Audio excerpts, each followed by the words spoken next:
O dia 14 de agosto foi instituído por lei estadual como Dia Maranhense de Combate à Violência de Gênero contra a Mulher. Então é uma data importante, é uma data em que nós vamos refletir sobre essa situação da violência contra as mulheres, diversas formas de violência de gênero. É um momento também de se discutir de que forma melhor enfrentar esse tipo de violência. Nós sabemos que há um número crescente de denúncias das diversas formas de violência, há um número crescente de práticas de feminicídio, então nós precisamos refletir com base também nesse estudo de caso, que foi o caso do desembargador Pontes Visgueiro, que a vítima teria sido, foi a dona Maria da Conceição, e nessa obra do doutor juiz Eulálio Figueiredo, é um momento também de se debater as circunstâncias da ocorrência desse crime e também refletirmos sobre essa situação toda que nós enfrentamos, uma sociedade ainda alicerçada no machismo, no patriarcado, e de que forma nós vamos enfrentar esses paradigmas então já impostos. Então é o momento, 14 de agosto é o momento para a gente também estudar e refletir em sociedade sobre essas dificuldades que ainda estamos enfrentando com relação à violência de gênero contra a mulher. Convidados e convidadas, daremos início à nossa apresentação, que consiste na simulação de uma sessão do Tribunal do Júri da obra O Crime do Desembargador Pontes Visgueiro, nosso ilustríssimo professor José Eulálio Figueiredo de Almeida. Nós agradecemos ao professor por humildemente ceder essa oportunidade de apresentar essa obra de tamanha relevância. Esta apresentação no dia de hoje não é por acaso. Foi sancionada uma lei este ano que define o dia 14 de agosto como o Dia de Combate à Violência contra a Mulher. A lei tem como autora a deputada estadual Ana do Gás, e teve como justificativa nos seus argumentos fundamentada na própria obra, O Crime do Desembargador Pontes Visgueiro.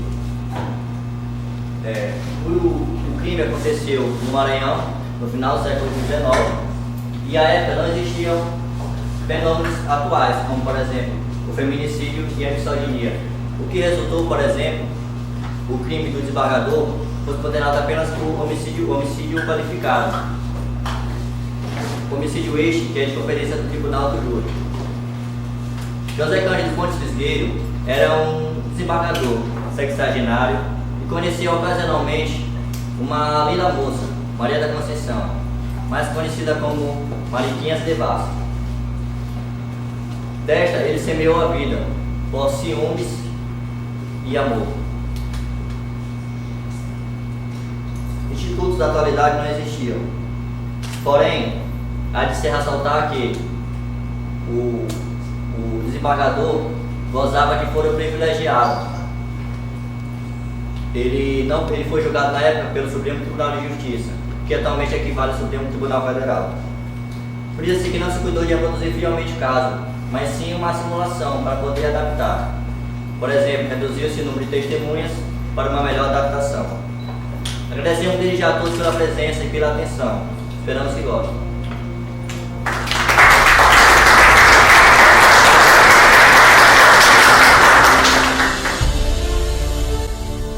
Bom, o crime do desembargador Pontes Visgueiro, eu desde a faculdade, desde a UFMA, já ouvia falar, inclusive foi motivos de várias monografias que muita gente fez nessa época, e terminou agora aqui com o Dr. Eulálio, o grande escritor aqui, lançar esta obra para despertar num momento mais do que atual esse exemplo que aconteceu no passado, para colocar na atualidade tantas coisas que são praticadas contra as mulheres.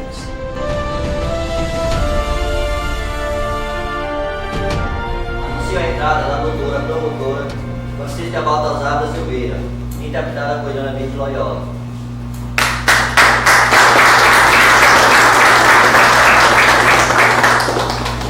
Anuncia a entrada dos advogados de defesa, Dr. Franklin Dória e Leôncio Reis, interpretados por Luiz Eduardo e Breno Lobo.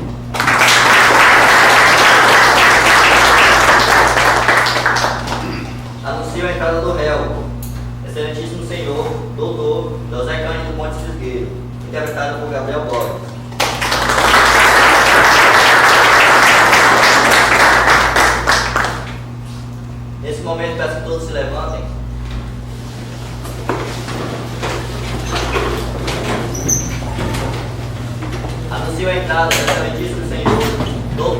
Juiz de Direito, Antônio Simões da Silva, interpretada por Bruno Cunha.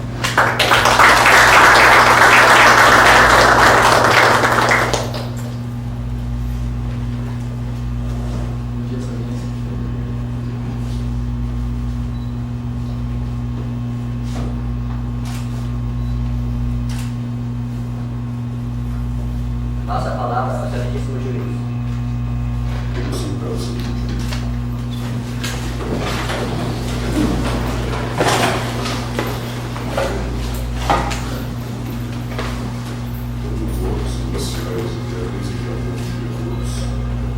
Gostaria de dirigir os meus cumprimentos, meus sinceros cumprimentos aos advogados públicos que aqui estão.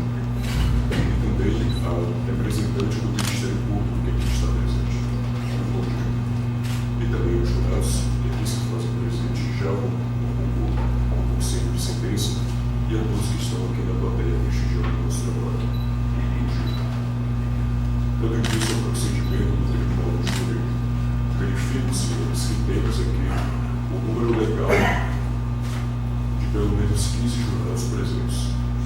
Declaro, portanto, instalado esse procedimento. Pode lembrar que aqui será julgado o processo de número 587-965-98-18-89000 do Ministério Público contra José Cândido Pontes Visgueiro, desembargador, sexagenário, 61 anos de idade, pelo crime do artigo 121, parágrafo 2º, que é o homicídio qualificado no Código de Processo do Código Penal, praticado contra Maria da Conceição, aproximadamente de 14 anos de idade. Oficial, por favor, faça a pergunta das partes e as testemunhas que deverão depor em plenário. Apregou as partes e testemunhas que deverão depor em plenário. Autor, Ministério Público, promotora doutora Francisca Baltazar da Silveira. Réu, José Cândido Pontes Visgueiro, advogado de defesa, doutor Frank Dória. Testemunha rolada pelo Ministério Público, senhora Luzia Sebastiana de Carvalho. Testemunha rolada pela defesa, doutor Alfonso Saunier de Pierre Levi. Este julgamento é presidido pelo excelentíssimo juiz de direito, doutor Antônio Simões da Silva. Senhores jurados, consigo, em nome da lei, a examinar esta causa com imparcialidade e a proferir a vossa decisão de acordo com a vossa consciência e os ditames da justiça. Jurado da eleição, José Rabelo França.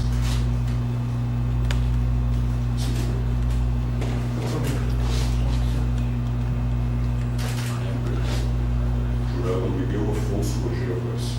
Assim prometo. Jurado José Carlos Silva. Assim prometo. Jurado Josué Santos. Assim prometo. Jurado Isis Carol. Assim prometo. O filho, jurado Arthur Peças. Assim prometo. Pode sentar-se, meu juiz. De acordo com a Constituição de Justiça, entrei todos eles no seu sentença uma conta da denúncia desse processo.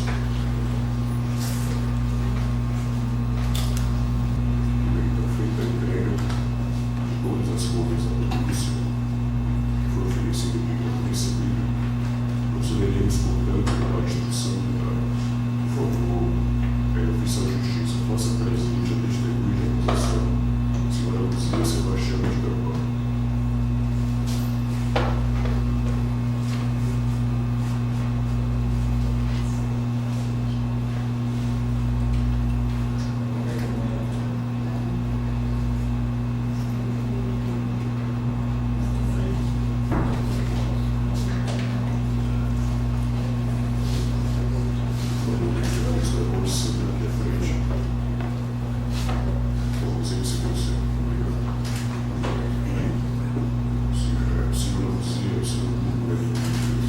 Luzia Sebastiana de Carvalho. 49 anos. Sou dona de casa. A senhora tem algum parentesco com algum desses livros que aqui estão incluídos nesse procedimento? Defesa, acusação, eixo, jurado, julgados. Sim, a testemunha. A senhora senhora cita que a vítima é seu filho. Portanto, a senhora não será ouvida como testemunha, mas sim como informante. Ok?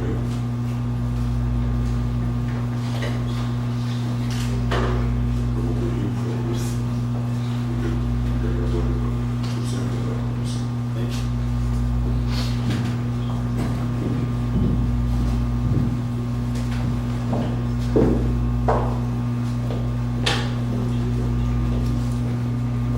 Senhora Luzia, a senhora poderia me recordar o que ocorreu naquele dia,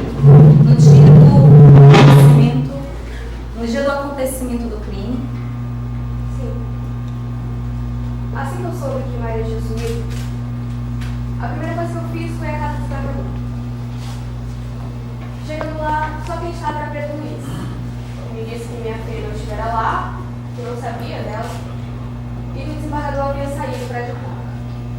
Eu disse que tudo bem, que eu ia ficar lá esperando até a hora que ele chegasse. Quando foi no final da tarde, perto da noite, o Baixão Cearense chegou lá. Nos cumprimentou a mim, o marido da minha filha e as outras mulheres que estavam lá nos ajudando. Depois entrou em casa e fez como se nós não estivéssemos lá. E foi só lá das 10h30, quase 11 horas, que o desembargador finalmente chegou. Lembro que ele se aproximou da gente, se ajoelhou diante de mim, com a cara mais limpa. Perguntou de notícias da minha filha. Eu não puxo aquele cinto. Eu perguntei como ele tinha cara de pau de perguntar de Maria depois de eu ter matado. Ele, tão frio, disse que não sabia dela, que a última vez que tinha visto tinha sido por volta das 4 horas da tarde. Inclusive que ele tinha emprestado dinheiro para ela comprar fitas para ir para a festa de tal sem nenhum problema.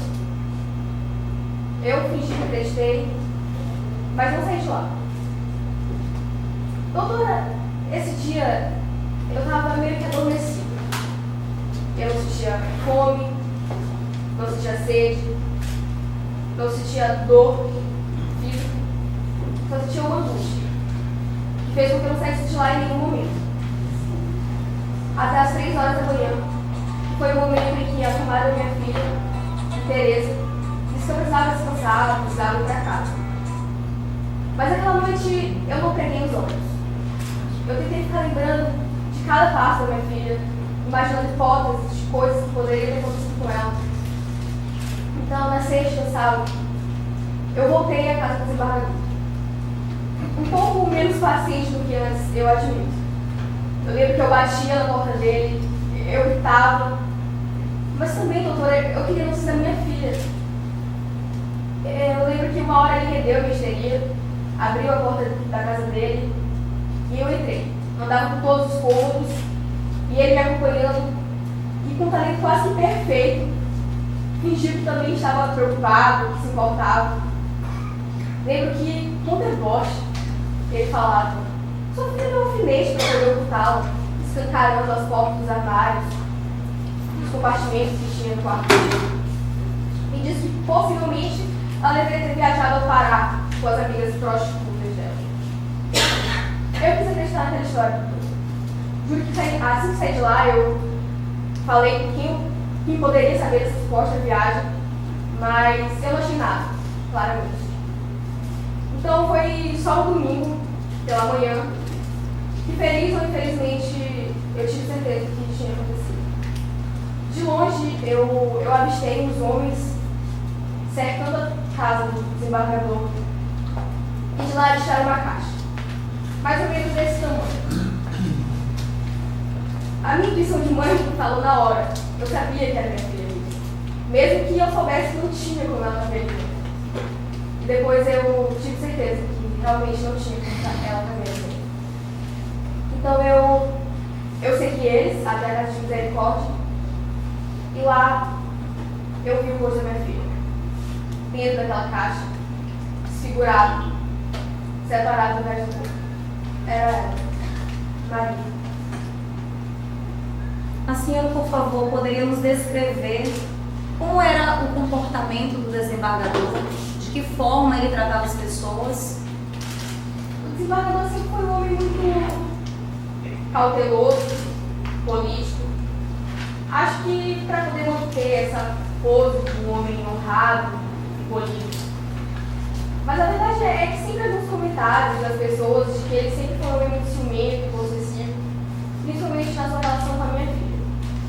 Mas quanto a mim, ele sempre foi um homem íntegro, sabe? Atencioso.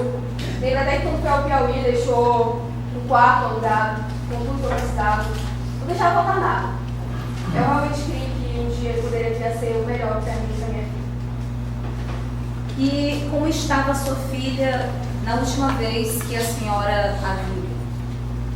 Ela estava animada, um pouco apressada. Eu desconfiei no dia que ela iria sair para namorar. Mas nada diferente dos outros dias. Não acho que ela estivesse prevendo que estava tudo. A senhora, de forma pessoal, tem algo contra o réu? Não, nunca tive. Inclusive, como eu já falei, ele sempre foi um homem que me tratou muito bem. Inclusive, acho que ele usou isso como instrumento para me cegar. Infelizmente, funcionou. Pois bem, a promotoria agradece. Sem mais perguntas. Advogado de defesa dos dentistas do CIS.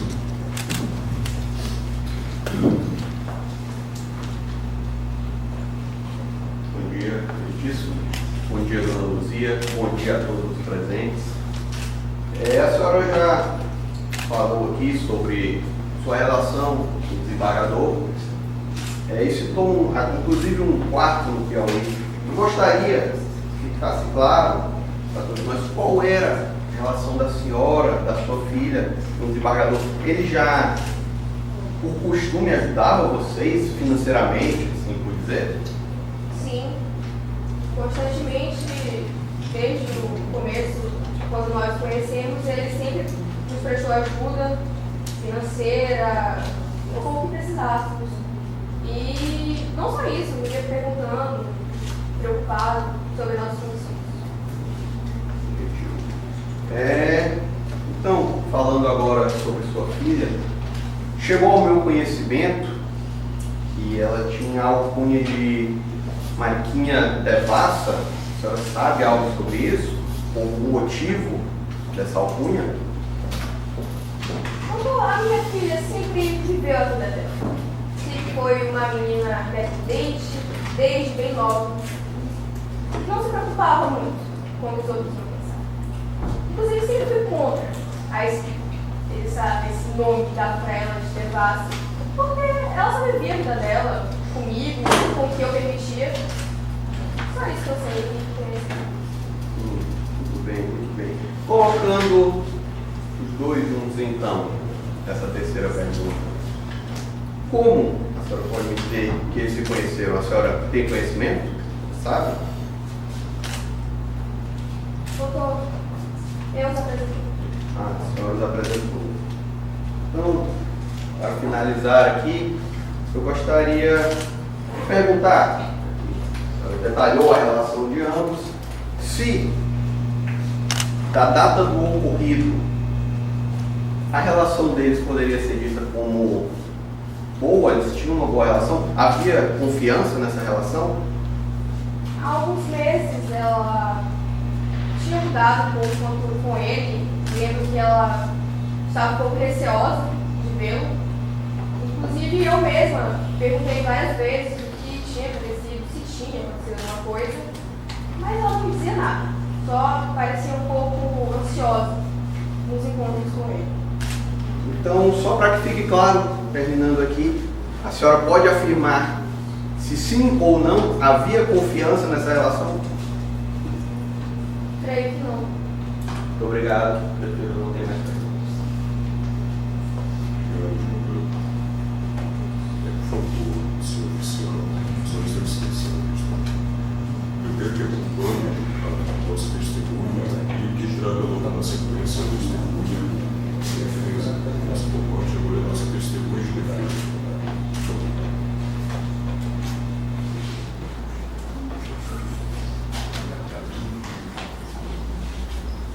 Por favor, senhor Afonso, então sente aqui à frente. Vamos começar agora a sua definição. Doutor Afonso,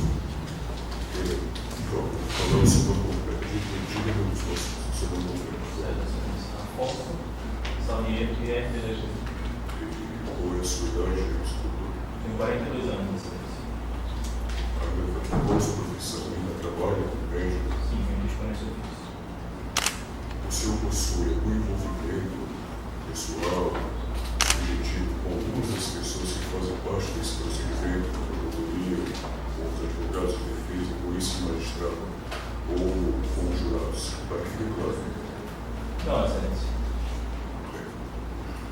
Eu admito, senhor, que fazer qualquer afirmação falsa, ou calar de informação verdadeira, como testemunho no processo judicial, é crime e falso testemunho. A pena de reclusão de 2 a 4 anos. Estou certo? A defesa, por favor, a testemunha está à sua disposição. Fique à vontade.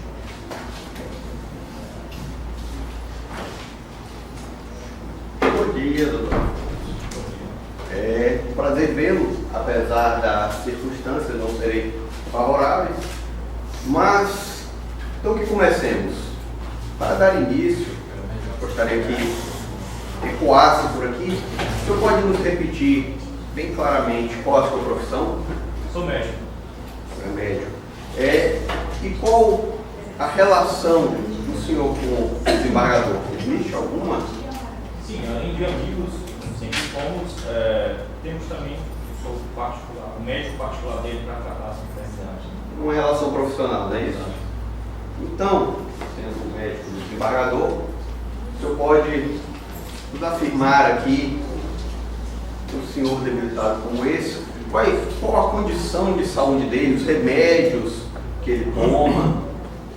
Certo, o Dr. Fontes, ele tem um quadro de surdez grau, e em decorrência disso eu utilizava alguns medicamentos justamente para amenizar as dores ocasionadas por essa enfermidade.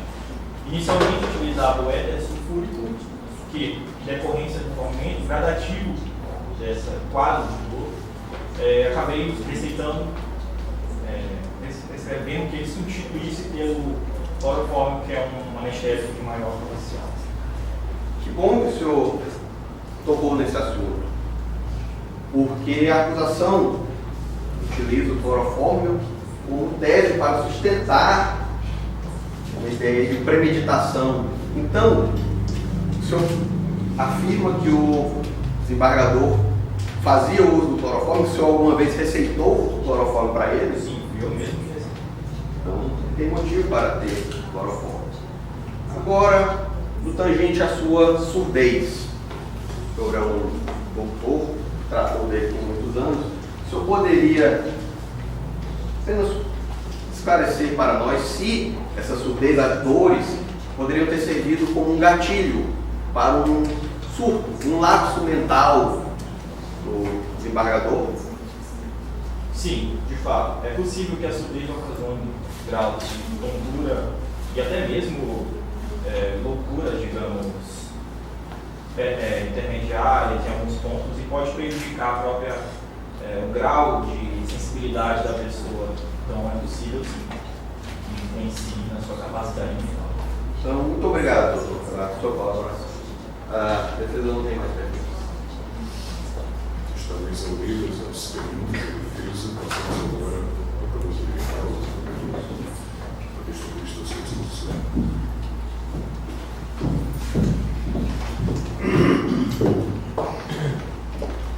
Doutor Afonso, bom dia.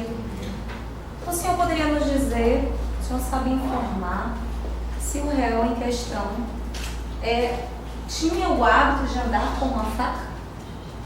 Sim, o desembargador ele possuía o hábito de andar com uma espécie de punhal, qual afirmava que era independente da sua surdez e acreditava que sofria risco de ter algum tipo de violação, alguma pessoa pudesse se aproveitar dessa condição e causar algum mal. Então ele andava com um punhal. Mas o senhor acreditaria que esta faca poderia ser um sinal de agressividade? O senhor concordaria com essa frase? Sinceramente, não posso afirmar com certeza, então prefiro não dar uma resposta positiva ou negativa. Algo interessante que eu percebi ao ler os autos que estão no processo, estão relatados no processo, que o Senhor, em seu testemunho contido, lá no inquérito policial, afirmou de forma contundente, e verificamos o mesmo ainda há pouco, com seus esclarecimentos, que a deficiência auditiva do paciente, ele possui uma deficiência auditiva, correto? Certo. Estamos certos disso? Isso. Você está certo disso? Eu gostaria de saber como essa deficiência auditiva poderia prejudicar a cognição desse réu. De que forma isso aconteceu? Alguns estudos, inclusive, praticados por alguns amigos meus, que relatam que a surdez, seja ela frequente ou transitória, ela pode gerar um desconforto na pessoa que a possui. Em decorrência disso, pode apresentar graus, seja leve ou intermediário, de desvio de consciência, digamos assim. E, de certa forma, isso influencia bastante, a depender do momento e de como a surdez vai impactar a situação no grau de consciência da gente. Então, reitero. Significa, então, dizer que o fato de haver essa deficiência auditiva pode, então, prejudicar o seu quadro cognitivo de lucidez, certo? Correto? Pois bem, o senhor, com a sua experiência profissional, conhece algum caso de uma pessoa que tenha deficiência auditiva e que isso tenha gerado um assassinato? Olha, pessoalmente não conheço, mas já ouvi relatos que houve incidência disso, não somente por essa causa, mas em decorrência de outros fatores isolados, mas já ouvi relatos. Porém, ressalto, pessoalmente não. Somente ouviu. Obrigada. Você mais perguntas? Só para explicar assim, o julgado tem uma pergunta para fazer para você testemunhar. Caso contrário, eu peço que a questão de justiça conduza a vossa testemunha.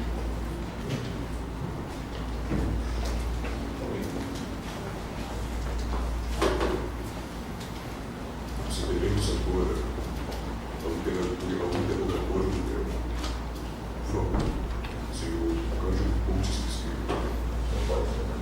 Sim, você quer Você está aqui.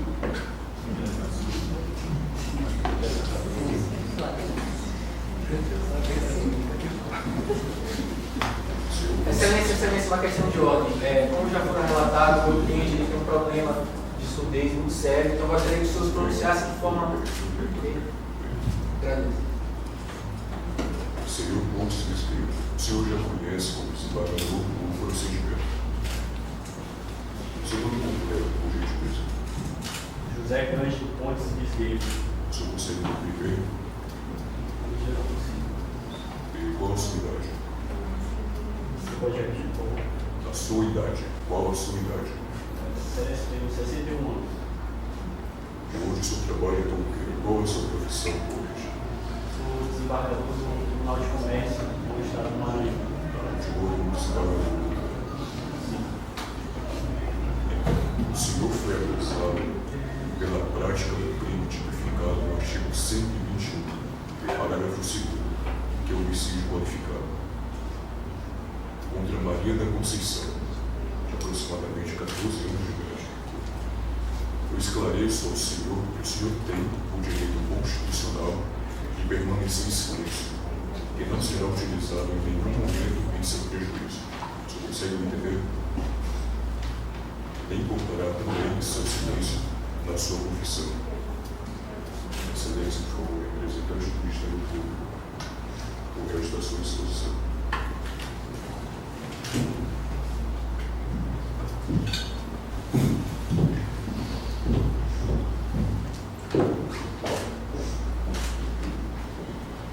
Senhor Pontes Vizgueiro, bom dia. O senhor confessa o crime que lhe está sendo imputado? Sim. O senhor tinha conhecimento da ilicitude de tal ato criminoso? Do crime em questão?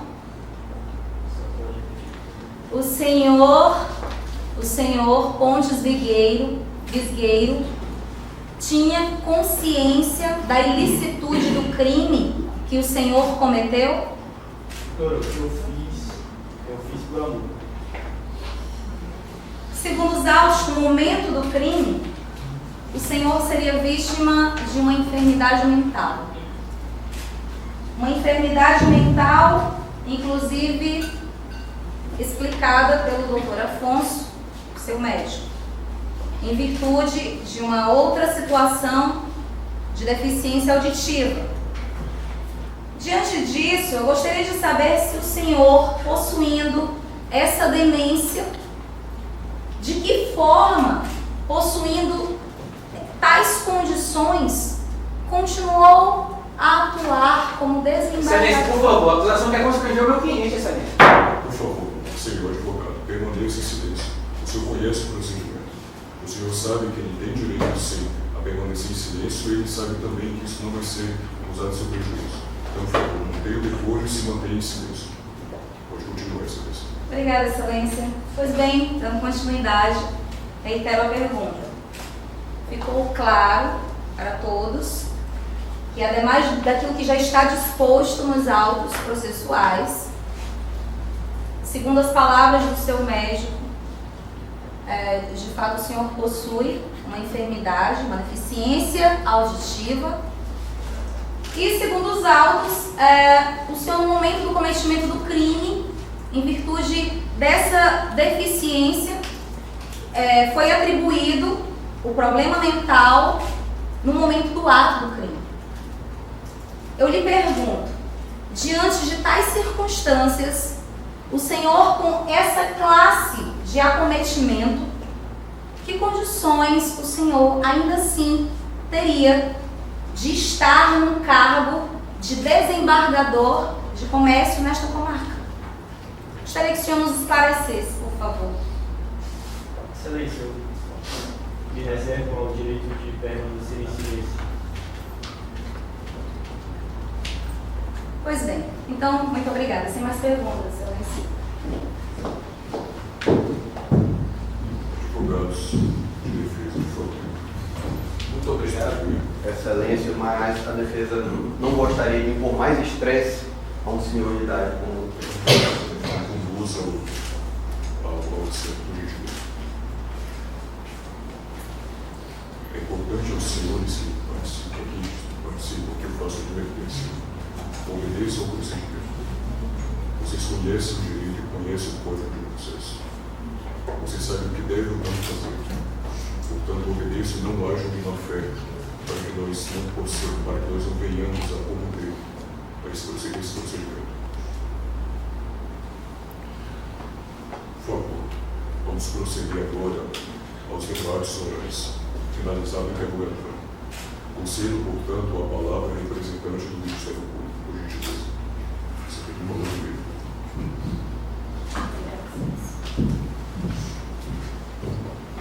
Bom dia a todos. É com grande satisfação que o Ministério Público se faz presente hoje nesta sessão de julgamento, a fim de defender não interesses pessoais, ideias particularizadas, mas defender interesses do Estado, interesses de toda uma sociedade. Gostaria primeiramente de saudar o excelentíssimo doutor juiz de Direito, Antônio Simões da Silva, o qual tem exercido um trabalho primoroso junto a esta comarca. Conheço o profissionalismo de Vossa Excelência desde o tempo em que fora participante do Ministério Público, que realizou ali, então, um excelente trabalho, um trabalho digno, um trabalho de justiça. Desse modo, acredito que, de tal forma, com excelência, com a aplicação da lei, o Senhor fará o mesmo, continuará exercendo o seu trabalho, agora na função de magistrado. Meus sinceros cumprimentos, excelência.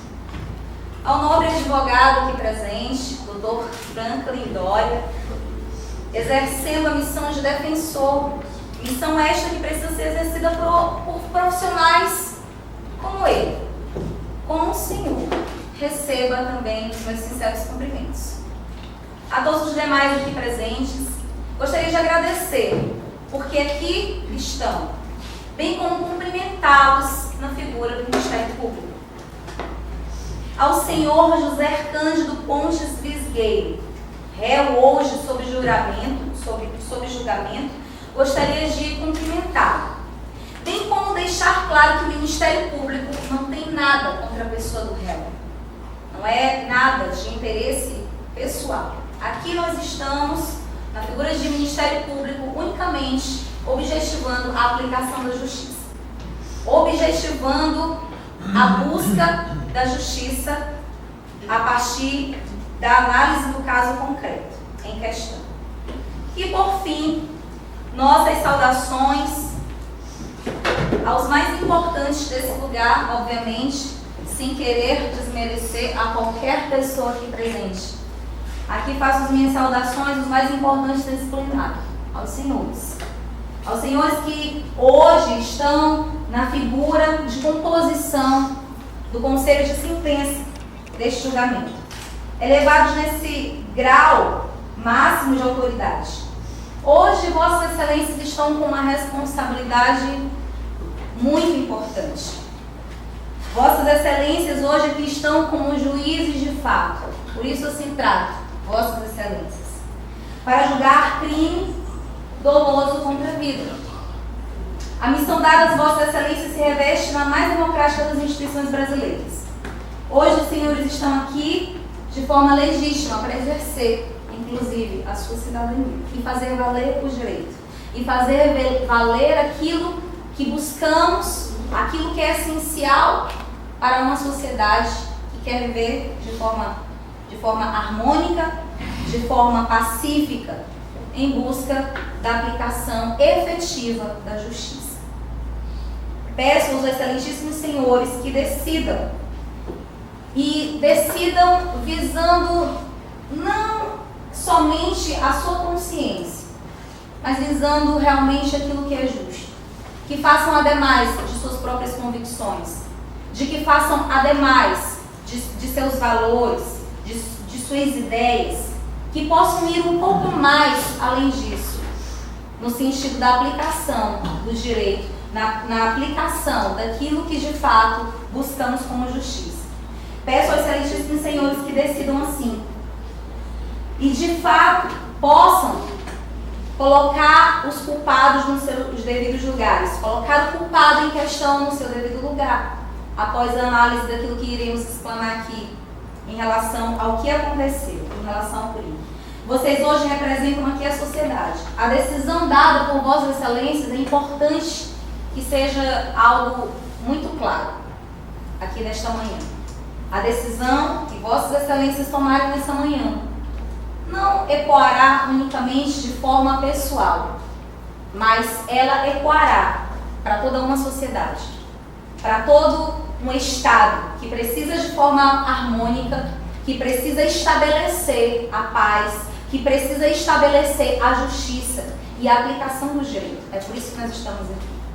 Então, é o que eu peço aos senhores nessa manhã, que tenham essa certeza, que analisem e que verifiquem além, muito ademais, de discursos incríveis, de oratórias esplêndidas, mas que Vossas Excelências nessa manhã possam observar os fatos, que Vossas Excelências nessa manhã possam observar aquilo que a ciência já trouxe como verdade estabelecida a partir de exames, que Vossas Excelências possam observar os autos do processo.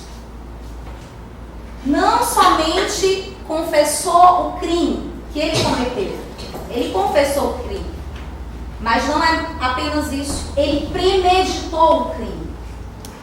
Portanto, ele é um assassino que premeditou o crime contra uma vítima que, dada as circunstâncias de como tudo aconteceu e que vamos aqui esmiuçá-las, vocês perceberão claramente, os senhores perceberão claramente, que ela estava numa condição de absoluta vulnerabilidade.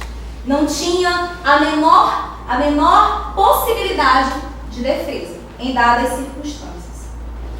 Então, o acusado, o senhor desembargador Pontes Visgueiro, um homem que, pelo que pensávamos, estava do lado da ética, do lado da justiça, do lado do direito, porque estava na figura de desembargador, estava ali na figura aparente daquilo que a sociedade espera. O que a sociedade espera de um magistrado? O que a sociedade espera de alguém que defende ferrenhamente o direito? O que a sociedade espera?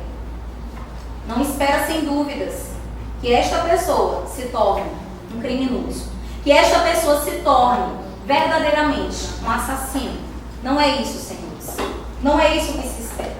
Maria da Conceição possuía, para que todos os senhores possam compreender a situação, possuía sim um relacionamento com o senhor Visgueiro. Porém, não era um relacionamento firme, não era um relacionamento de compromisso, não havia um nível de aliança a tal ponto de haver, de fato, uma firmeza em relação a esse interesse que havia de um para com o outro, amorosamente falando. Portanto, chegamos à conclusão, obviamente, que se não havia um laço que os unia a este ponto, um compromisso firme, um compromisso firme, imutável, digamos, entre aspas, essa imutabilidade, então, obviamente, podemos observar que são duas pessoas livres. Certamente os senhores concordam com isso. São duas pessoas livres e desimpedidas. Não tem compromisso de um para com o outro. Porém, senhores, isso que parecia liberdade, essa liberdade que a dona Maria da Conceição poderia, como ser humano, como pessoa viva, poderia usufruir, essa liberdade, ela só existia talvez na cabeça, na mentalidade de dona Maria da Conceição. Porque o réu em questão a tinha como um objeto, a tinha como uma propriedade sua, dado o comportamento que ele teve, dado os seus comportamentos e tudo que ele fez. Então, quando o desembargador, que é réu nesse julgamento, soube que a dona Maria da Conceição estava com outros enlaces amorosos, estava se relacionando com outras pessoas, isso o enfureceu, isso o ofendeu no seu machismo, ofendeu como um homem que não sabe verdadeiramente valorizar uma mulher, um homem que tem na figura feminina um objeto que é seu e que dele pode fazer o que bem desejar, inclusive levá-la à morte, que foi exatamente o que ele fez. Maria da Conceição possuía esse tipo de relacionamento instável, esse tipo de relacionamento, portanto, que não era um relacionamento formal, e ele, por se sentir traído, iniciou então a premeditação do crime de Dona Maria da Conceição. E sim, senhores, o réu calculou milimetricamente todos os passos que seriam cometidos para que o crime pudesse então chegar à sua plenitude, pudesse de fato acontecer. Eu explico. Ele comprou um escravo no Piauí. Este escravo, chamado de Guilhermino, foi utilizado nesse crime como seu cúmplice. O réu em questão, ele também comprou um caixão. E o caixão, senhores, aqui vos falo, um caixão pequeno. Um caixão que não caberia uma mulher adulta. Obviamente não caberia uma mulher adulta num caixão que é pequeno. Então, como aquele caixão, aquele caixote foi utilizado para uma mulher adulta que não caberia nele? Que forma seria esta de poder dar validade e eficácia a um caixão pequeno que não caberia o corpo, de de uma vítima. Como que isso se explica? De que forma? Que forma? a forma mais fria, a forma mais cabalmente fria que o senhor Visgueiro poderia realizar. E por amor recordemos o que ele disse anteriormente aqui no seu discurso, quando foi questionado. Por amor, alguém mata outro a punhaladas, porque foi exatamente isso que o réu fez. Ele matou Dona Maria da Conceição com punhaladas. E posteriormente ao cometimento de tal crime, após ela morta, como ele fez para que ela pudesse então caber naquele caixote, naquele caixão pequeno? Ele a esquartejou friamente. Senhores, se os senhores atentaram para a pergunta feita anteriormente, vocês observaram que eu fiz um questionamento a respeito da faca. Ele andava com uma faca e ele utilizou para esquartejar. Os senhores têm ideia do que se trata disso? O que significa essa palavra, esquartejamento? Os senhores conseguem alcançar o entendimento dessa palavra que parece óbvia? Eu quero explicar sobre isso. O esquartejamento, como é feito na prática? Precisa-se tirar, por exemplo, a perna, dividir a perna, tirar a coxa que está ligada ao tronco, tirar a parte inferior da perna da parte superior, tirar o antebraço do braço, cortar o pescoço, retirar a cabeça. De repente, o tronco talvez ainda também tenha sido cortado ao meio. As vísceras foram arrancadas. Vejam a brutalidade. Senhores, eu sinto muito. Eu não consigo conceber isso. Certamente, todos aqui presentes, se não a maioria, também não concordariam que isso pode ser chamado de amor. Que isso pode ser chamado de gostar de alguém, de amar alguém, expressando dessa forma o amor, com punhaladas que levaram ao óbito da vítima e posteriormente a isso ela foi esmiuçada, ela foi dilacerada, brutalmente, friamente dilacerada pelo réu, pelo senhor Visgueiro. Ele fez isso com a vítima. Posteriormente, já satisfeito pelos feitos, colocou o corpo esmiuçado, o corpo em frangalhos dentro daquele caixote. E então, prendeu, fechou aquele caixote, aquele caixão pequeno e soldou, utilizou solda para a vedação do caixão. E por que eu estou fazendo questão aqui de falar a respeito dessa solda que ali foi colocada? Qual o porquê de eu estar falando isso? Para indicar a vocês o nível de periculosidade que este homem representa para a sociedade. Este homem é perigoso, este homem é um criminoso. Este homem ele aprendeu antecipadamente, antes, portanto, do crime, ele aprendeu as técnicas de soldagem. Senhores, nós não podemos fechar os olhos para a realidade do nosso país. Trago dados estatísticos. Vossas Excelências, somente este ano, mais de 200 vítimas foram tidas neste país por vias de feminicídio. Até quando? Até quando nós mulheres vamos sofrer com as afrontas, com os abusos psicológicos, com os abusos físicos, com os sentimentos de posse em relação a algo que não é posse, porque não temos a posse sobre a vida de outro, não estamos vivendo sob o jugo de uma escravidão, porém, através de muitas outras raízes até estas históricas também, nós ainda vivemos numa sociedade em que temos que simplesmente nos deparar com pessoas desse tipo.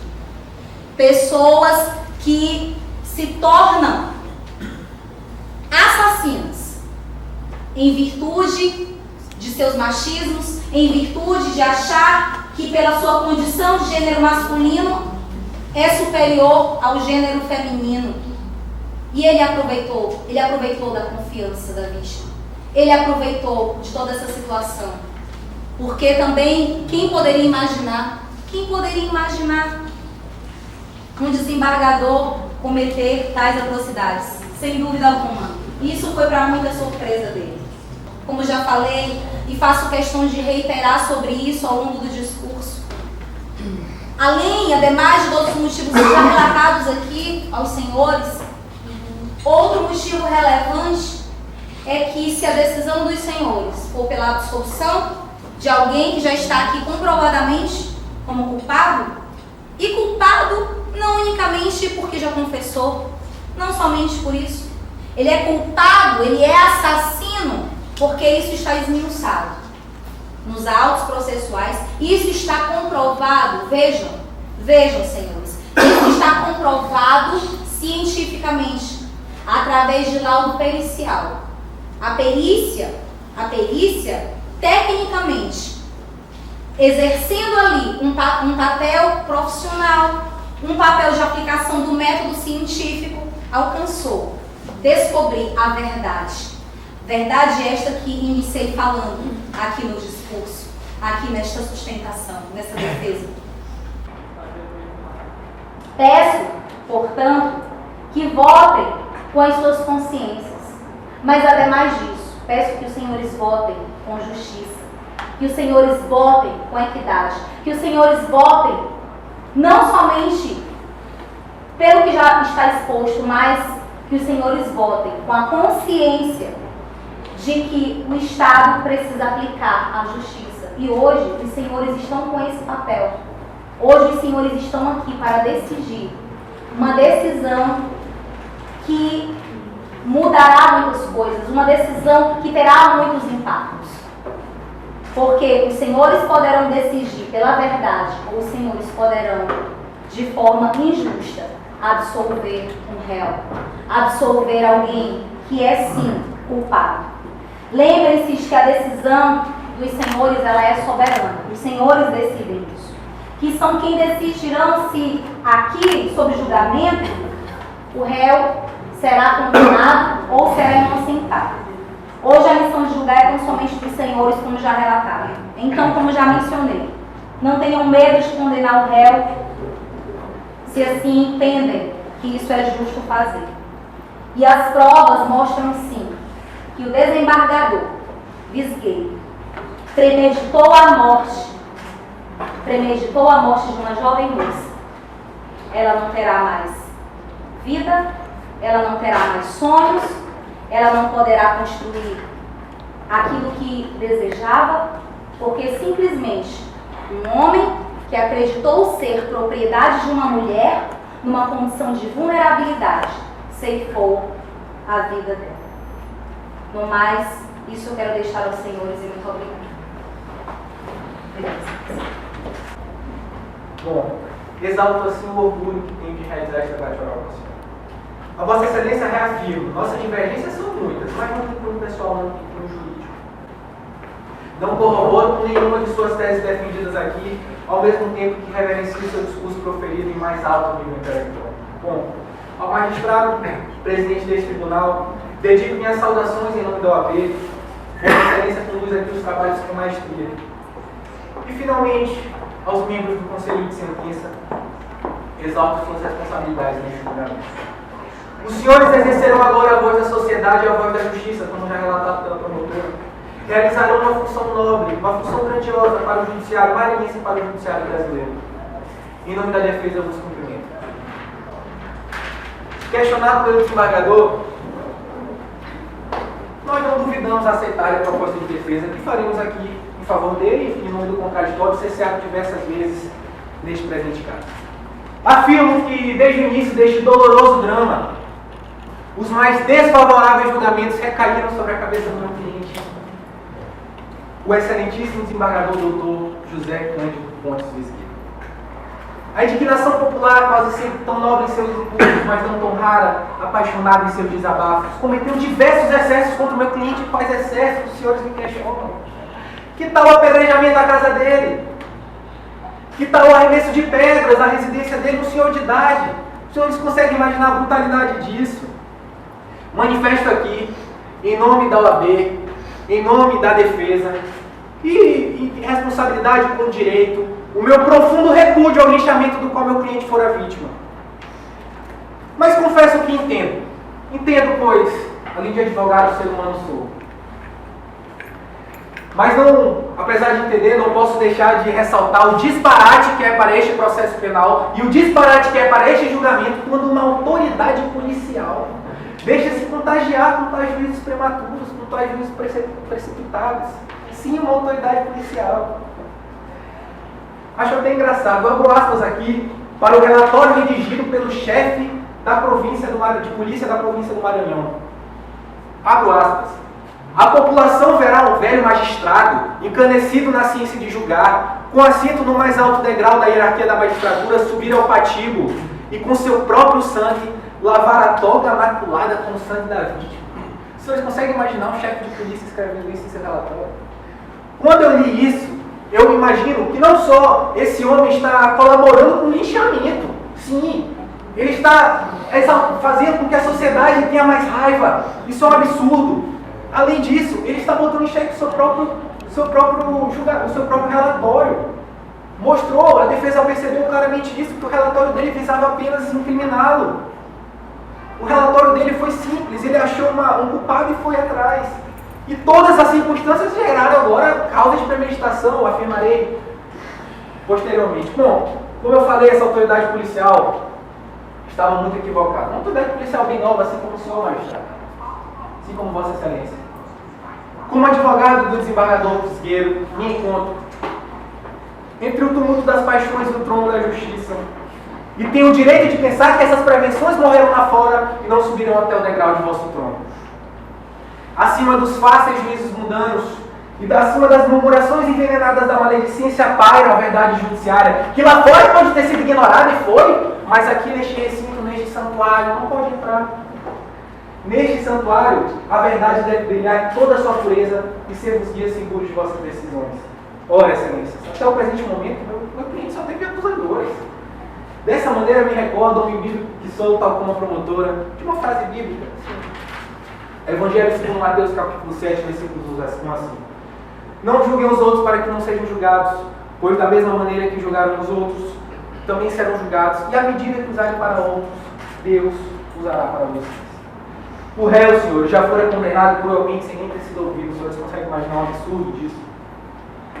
Eu, desta maneira, eu e o meu colega, em favor dele uma voz, que vem inspirada na verdade para dizer-vos em alto e bom tom, senhores, este homem não é o monstro que a sociedade pintou. Este homem é vítima. Este homem é vítima de uma paixão. É vítima de uma paixão impetuosa, de uma paixão tirânica, no qual sucumbiu em apenas um momento. Um momento desse que a consciência está declipsada por um amor doentio. A senhora promotora, cujo talento eu reconheço, já afirmei aqui diversas vezes, ao dar a brilhante sustentação à sua denúncia, seu libelo acusatório, somente viu no acusado o autor de um crime, mas eu faço o mesmo questionamento que ela fez. Basta que ele tenha confessado para ele ser condenado no maior rigor penal? Ele não pode mais ser absolvido? Vai, pode e deve ser absolvido. Eu mostrarei os motivos para os senhores. Esquece a promotora que este crime trata-se de um crime extraordinário, de um crime cometido sob a influência de uma paixão impetuosa, de uma paixão tirânica, como eu já havia afirmado. Em nenhum momento a acusação indagou a si própria, a promotora, com todo respeito, indagou a si própria se esse homem estava na sua plenitude de sua liberdade moral, de sua consciência, ou estava apenas no ímpeto de um amor descontrolado. Bom, passada essa introdução, para analisarmos de maneira digna o seu estado mental no momento do delito, é imprescindível rastrearmos a vida do réu. Sim. E para isso darei um breve relato sobre os antecedentes do acusado, para que os senhores vejam, para que os senhores percebam o caráter do homem que irão julgar. Nascido em 1811, sua educação foi moldada pelos seus pais, educados, muito religiosos. Foi criado desde cedo para ser um seminarista, um homem de igreja. O pai, tesoureiro da tesouraria de Alagoas, e a mãe, uma dona de casa. Criado com muito amor, com muito carinho. Em 1830 descobriu sua real vocação. Que bom que ele descobriu sua real vocação, porque deu uma colaboração imensa ao nosso judiciário, que era o estudo jurídico. Iniciou seus estudos jurídicos na academia. Foi deputado da Assembleia Legislativa por 2 legislaturas, sendo reeleito ainda enquanto estudante.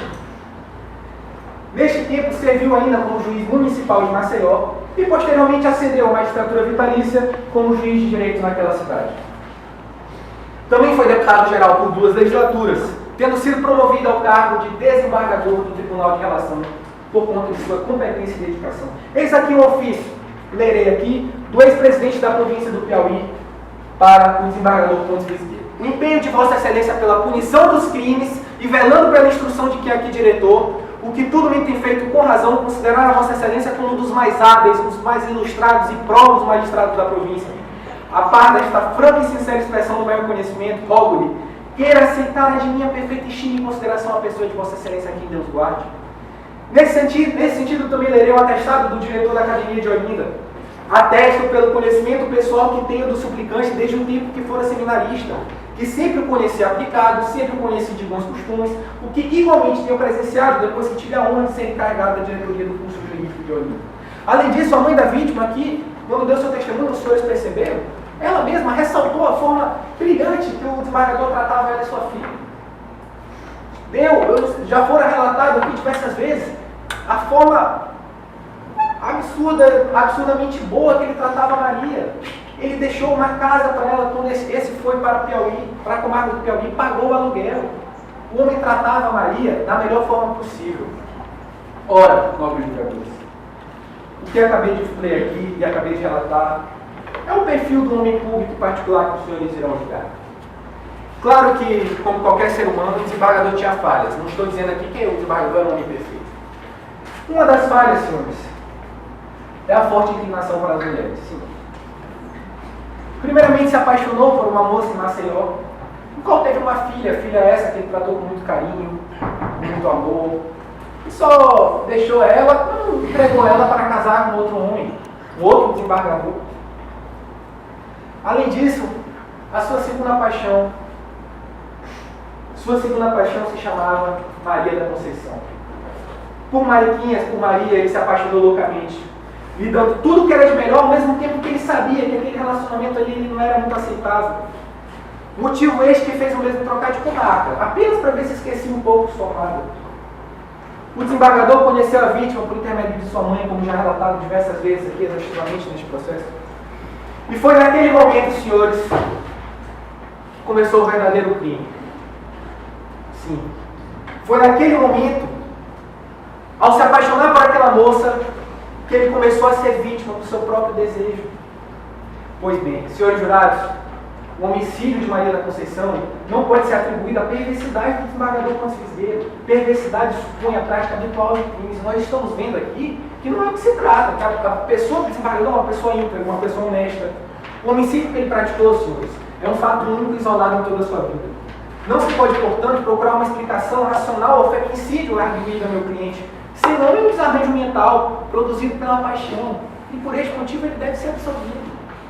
Nobres jurados, com muita emoção fugido, que a acusação fala que nós estamos tentando criar um excludente de culpabilidade chamado amor. Guarda da acusação, nós não estamos criando um excludente de culpabilidade. Nobres jurados, a medicina legal tem teóricos que sustentam que as paixões são causas determinantes da alienação mental. Nesse sentido, lerei Marx, em seu livro De la folie considérée dans ses rapports avec les questions médico-judiciaires, abro aspas. Não é duvidoso que, em muitos casos, a vivacidade de certas paixões possa chegar ao grau capaz de produzir um verdadeiro delírio, que por isso mesmo pode passageiramente destruir o império da vontade. Despourré também aborda isso em seu livro La médecine des passions. As paixões levam a imaginação e os sentidos a falsear momentaneamente a razão, de sorte que se pode dizer que elas não diferem da loucura senão pela duração. Assim, senhores, quando a paixão suprime passageiramente a liberdade moral, a justiça não tem que indagar qual é a natureza dessa paixão. O que importa para a justiça e para os senhores é se o agente criminoso agiu ciente e livremente com imputabilidade, ou se ele possuía com imputabilidade, ou se ele não possuía a possibilidade psicológica de medir todo o alcance do seu procedimento. E está claro que ele não tinha possibilidade de medir isso. Senhores, imputabilidade presume a prática do delito na plenitude de sua liberdade moral.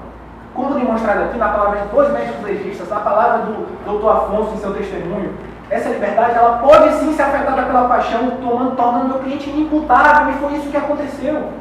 É somado ainda ao amor que ele sentia por Mariquinhas, à surdez do indivíduo. Senhores, é comprovado cientificamente que os surdos, eles vivem mais pela emoção do que os cegos. Não ouvir música, não ouvir poesias. Uma pessoa surda, ela está com a mente completamente bagunçada. O que este pobre homem sentia? Este pobre homem não merece estar aqui. Um cidadão que não consegue ouvir, senhores, é privado desta beleza e tem uma mente totalmente bagunçada, não tem como discernir o certo do errado. Isso não sou eu que afirmo, como eu falei, são diversos teóricos franceses que eu trouxe, mas o médico, o Dr. Afonso, dessa forma, com a autoridade da ciência, está comprovada a inimputabilidade do meu cliente. Abordarei agora os fatos que a acusação toma como formas e comprovantes e provas de premeditação. Senhores, confesso que em 30 anos no exercício da advocacia, jamais tinha visto fatos particulares da vida do meu cliente, o senhor de idade, serem usados como prova de premeditação. Primeiro, abordarei a viagem para o Piauí e a compra do escravo Guilherme. Senhores, qual é o nexo causal disso? Os senhores estão falando que este pobre homem viajou para o Piauí apenas para comprar um escravo, para ajudá-lo, para ser cúmplice desse assassinato que ele já estava planejando. Isso não faz sentido. O curso afirma que ele comprou um caixão para botar o corpo de Mariquinhas e ainda assim ela afirma que ele planejou de forma inteligente. Senhores, vamos tentar entender se ele premedita de forma inteligente, por qual motivo ele compra um caixão menor que o corpo. Não faz sentido, a conta não fecha, senhores. Se este homem tivesse realmente premeditado um assassinato, ele teria comprado um caixão maior, para ele não ter o trabalho de esquartejá-la. Os senhores estão percebendo isso? E neste motivo, e por este motivo, este homem falou a verdade no inquérito policial quando afirma que o caixão foi apenas para guardar os livros de seu sobrinho que está no último ano de medicina. Ele ter aprendido a soldar. Senhores, por favor, os senhores acreditam mesmo que apenas o aprendizado já comprova uma premeditação por parte do meu cliente? Não faz sentido. O clorofórmio, eu acredito que já é uma questão, inclusive, superada. O próprio doutor Afonso afirmou que o clorofórmio, que fora supostamente usado para desacordar a vítima, era usado para aliviar as dores que este pobre homem sofria. E em quinto lugar, em último lugar, a máscara. Senhores, por favor. Um homem que está planejando matar alguém, por qual motivo ele compraria máscaras? Se a vítima iria sair desse mundo? Os senhores imaginam isso? Fiquei perplexo ao ver, doutor, essa situação. Finalizados esses aspectos, estarei agora abordando o abuso de confiança que a promotoria usa. A própria senhora Luzia, aqui em seu testemunho, ela afirma que a relação do desembargador para com Maria da Conceição estava deteriorada no momento do crime. Ela sentia medo, ou seja, não está configurado o abuso de confiança por parte do meu cliente, pois não existia confiança no momento. A própria senhora Luzia, em seu testemunho, afirmou: não acredito que exista. Enfim, nobres jurados, no dia que o desembargador voltou do Piauí, como eu já havia afirmado, ele chamou Maria da Conceição, dormiu com ela em casa. Os senhores estão afirmando que este homem, ao mesmo tempo em que ele abraçava, sentia seu cheiro, estava ali amando, ele já planejava um assassinato tão cruel. Então por qual motivo ele não fez naquele mesmo dia? A polícia teve uma afirmação? Não. A polícia e a promotoria se limitavam apenas a acabar com a imagem do meu cliente, como se este homem fosse um criminoso de alta periculosidade. Senhores, não, um senhor de idade. Imaginem, senhores, ao erguer a faca, eu gostaria que os senhores fechassem os olhos para imaginar essa situação. Ao erguer a faca, a consciência do desembargador gritando: ó, desembargador, não faça isso. Não faça isso, o senhor está cometendo um crime, senhor. O senhor vai perder todo o seu prestígio. O senhor vai perder todas as suas amizades. Só que como é que ele ouvisse, a consciência estava emudecida pela paixão. Porém, existia uma esperança. Sim, existia uma esperança. Ao erguer a faca, Mariquinhas pode ter gritado: ó, meu bem, não me mates. Meu bem, eu te amo, não me mates. Mas é com muita emoção que vos digo que este homem está perpetuamente condenado ao novo. Este homem é surdo. Este homem sofre com essa deficiência. Ele não pode ter ouvido Mariquinhas. E assim, Mariquinhas morreu. Deixo claro aqui, então, para finalizar, que o delito foi o fato único, foi o fato isolado do qual meu cliente é inimputável por não estar na plenitude de sua liberdade moral. Então, eu peço, suplico aos senhores que analisem os fatos expostos nesse discurso, bem como a opinião de renomados médicos legistas franceses, para que absolvam este homem. Tendes agora em vossas mãos a vida deste homem. Tremendo é o vosso poder e imensa a vossa responsabilidade. Se possível, excelências, faça esse questionamento. Quem deveria estar sentado no banco dos réus era o amor. Era a paixão. Ó amor, quantos crimes se cometem em tua causa? Senhores, chega ao fim do meu árduo dever. Sinto realmente que vossas excelências tomarão a decisão certa. Não há caminho senão a absolução deste homem, senhores. Não há caminho. Peço que analisem os fatos expostos agora nesse meu discurso, bem como a opinião desses médicos legistas, bem como fatos da vida do senhor desembargador, para que façam justiça. Muito obrigado. Obrigado, excelência. A promotoria deseja apresentar alguma réplica à fala do Branco? Portanto, declaro encerrado os debates orais. Iremos agora a atuação dos mais importantes aqui presentes, os nossos conselhos de silêncio. Senhores jurados, proceder-se agora a leitura dos quesitos que vão determinar a sentença ao réu Gomes Cisgueiro, desembargador Gomes Cisgueiro, cujo teor os senhores têm de entender perfeitamente. Portanto, serão lidos todos os quesitos e, a partir disso, será feita toda a votação. Por favor, senhor.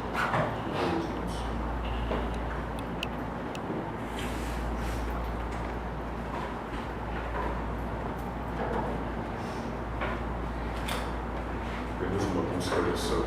O procedimento do Código de Processo Penal estabelece que a votação aconteça numa sala secreta, mas por questões didáticas nós fizemos aqui a frente da matéria. Então, quem tem os recolhidos os votos em favor de uma vai ser a votação de todos. Mais uma vez, no quinto e último quesito nós temos 6 votos, portanto, todos os jurados entregaram as suas cédulas. Nós temos o primeiro voto, não. O segundo voto, sim. O terceiro voto, não. O quarto voto, sim. O quinto voto, sim. E o sexto e último voto, sim. Terminada a leitura dos quesitos, a leitura e a votação, peço, portanto, que todos se levantem para a leitura da sentença. Considerando esse considerando o Egrégio Tribunal do Júri, por unanimidade condeno o réu José Cândido Pontes Visgueiro a pena de morte, considerando, no entanto, que o condenado é sexagenário, substitua a pena capital pela de prisão perpétua, nos termos do artigo 93 do Código Criminal do Império. Recolhe-se imediatamente o réu à penitenciária. Declaro, portanto, encerrada esta sessão do Tribunal do Júri. Portanto, declaro encerrada esta sessão.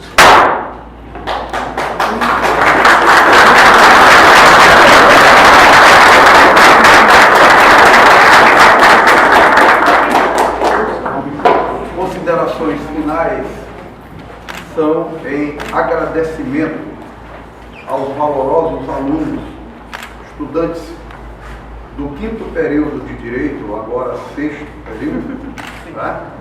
Que aqui vieram todos para celebrar no dia 14 de agosto, que é o Dia Maranhense de Combate à Violência de Gênero contra a Mulher. Me dirijo primeiramente aos familiares, aos pais e mães, namoradas, namorados, destes valorosos alunos que aqui estão. Está aqui a prova insofismável de que o curso centenário da Faculdade de Direito da Universidade Federal do Maranhão tem servido de incentivo e investido nos filhos de vocês. Como eu falei inicialmente, eu tenho certeza que vocês sairão daqui orgulhosos do belíssimo trabalho que nós, professores, chamados muitas vezes por eles de mestres, temos feito.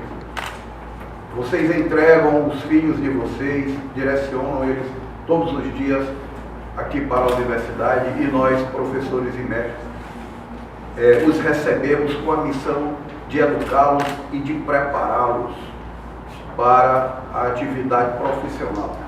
Esta é uma universidade pública e nós sabemos que na universidade pública o ensinamento que eles recebem aqui, eles têm que compartilhar com a sociedade. A sociedade espera muito deles e este aqui é um momento único na vida deles e na vida de vocês, familiares. Isto é um aprendizado, uma prática forense. Este momento está registrado. Posteriormente nós passaremos a eles e eles repassarão a você para assistirem no aconchego do lar, para mostrarem para as gerações pósteras o que a Universidade Federal do Maranhão está fazendo pelos seus filhos. Este caso, como eu falei inicialmente, o crime brutal, cruel, hediondo, que um eminente magistrado, pessoa da maior respeitabilidade na sociedade maranhense, desembargador José Cândido Pontes Visgueiro, não era maranhense, era lagoano. Foi nomeado aqui desembargador pelo imperador Dom Pedro II e manchou de sangue e de opróbrio a toga do judiciário maranhense, matando uma vítima indefesa, vulnerável, como a ilustre representante do Ministério Público aqui falou, perante o egrégio e soberano Tribunal do Júri. Isto é um marco teórico, um marco que serve também de epistemologia para o estudo, quer seja por segmentos feministas, quer seja por segmentos não feministas. A defesa, brilhantemente representada pelo aluno Luiz Eduardo, que incorporou à época a figura do deputado federal Franklin Doria, que foi o único que aceitou defender o desembargador Pontes Visgueiro, demonstrou que seria mais fácil estar sentado no banco dos réus do que aquele velho e acabrunhado, celibatário magistrado. O amor e a paixão. Este é o tipo de processo em que muitas vezes os próprios julgadores também são levados ao banco do réu. Porque nós sabemos que quando um indivíduo está contaminado por sentimentos tais como o amor e a paixão, ele fica que como obnubilado, fronteiriço, transtornado, é acometido de determinados momentos que o deixam sem razão.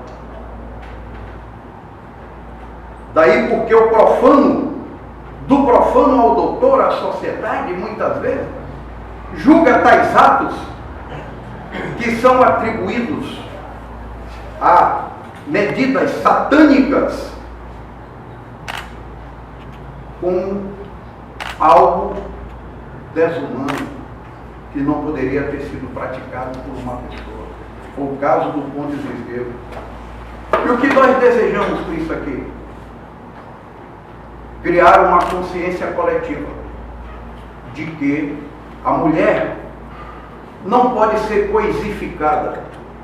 A mulher não pode ser propriedade do seu marido.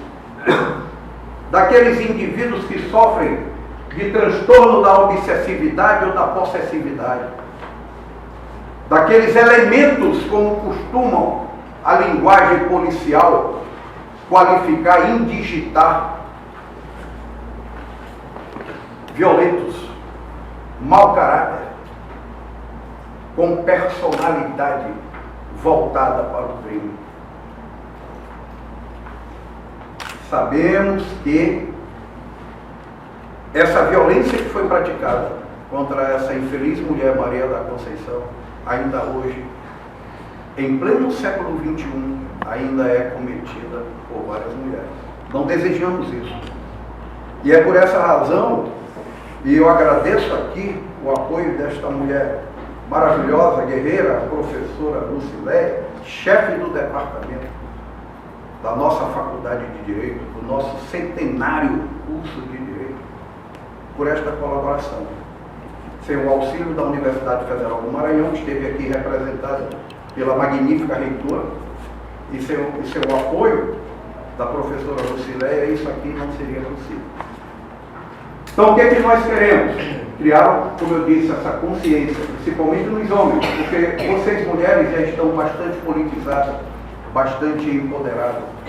Tem a Lei Maria da Penha, mas ela sozinha não pode resolver. Um dos maiores juristas italianos, Piero Calamandrei, disse que a lei penal, ela é a Bíblia do criminoso. O criminoso conhece muito mais a lei do que quem não é criminoso. Então, às vezes, o indivíduo que vai praticar o delito, ele procura nas falhas, nas brechas da lei, uma saída para aquele ato que ele premeditou praticar. Há um outro jurista alemão, também, que diz que se nós educarmos a criança de hoje, não precisamos punir o homem de amanhã. São profecias, são palavras proféticas, né? E que nós devemos incorporar. Daí por quê? Qual é a saída para isso? É a educação. Nós temos que nos educarmos. Platão, na antiga Grécia, já dizia que todos nós somos como um diamante bruto, que vamos nos polindo ao longo da existência. Nós somos ourives de nós mesmos. Então, a Lei Maria da Penha, ela recomenda que haja uma disciplina na grade curricular das instituições educacionais a partir do ensino fundamental. De modo que eu queria agradecer a todos vocês que disponibilizaram o tempo de vocês, o professor e imortal da Academia Maranhense de Letras, Sebastião Moreira Duarte, uma referência dentro da cultura maranhense, um homem de letras, um homem que conhece muitos casos e que, como eu, tem pesquisado esses casos que fazem parte da história da criminologia maranhense, como também o caso do crime da Baronesa, do processo das Bolívias e de tantos outros crimes que aconteceram aqui, né? Por essa cultura machista, porque nós não podemos dizer que o machismo é coisa só de homens. Existem mulheres que também têm comportamentos machistas. Eu costumo dizer que nós somos responsáveis pelo conhecimento que o filho de vocês recebe. Vocês dão a educação preliminar. Os prolegômenos da educação começam lá no lar. Mas nós, professores, que somos chamados de mestres, também com o nosso bom exemplo em sala de aula, temos por direito complementar essa educação com o conhecimento que nós temos. Então eles estão de férias, mas se disponibilizaram a vir aqui. Isso é motivo de orgulho para mim também como professor. Tenho certeza para a professora Lucileia e para outros professores do Centro de Ciências Sociais que aqui estão nesta manhã. De modo que devemos respeitar a decisão soberana do júri. Na realidade, Pontes Visgueiro foi condenado à prisão perpétua, perdeu o cargo, inclusive até a aposentadoria, morreu na prisão. Foi uma decisão soberana do Supremo Tribunal e recorrível. E isso passou para a história como um marco teórico, como um modelo, e espero que daqui para frente sirva de estudos, de comentários, de palestras, né? Em vários outros locais, porque isso aqui não interessa só para a ciência do direito, interessa também para a sociologia, a antropologia, a filosofia, a literatura, né? Para outros campos de estudo. E encerrando, eu queria fazer uma breve homenagem aqui a vocês, mulheres, com a licença dos homens que estão aqui, dos professores, dos eméritos, dos insignes, poetas, escritores, declamadores, lembrando de uma letra de uma música de Erasmo Carlos, que diz assim: dizem que a mulher é o sexo frágil, mas que mentira absurda. Eu que faço parte da rotina de uma delas, sei que a força está com ela. Mulher, mulher, na escola onde você foi formada, jamais tirei um 10. Sou forte, mas não chego aos teus pés. Muito obrigado.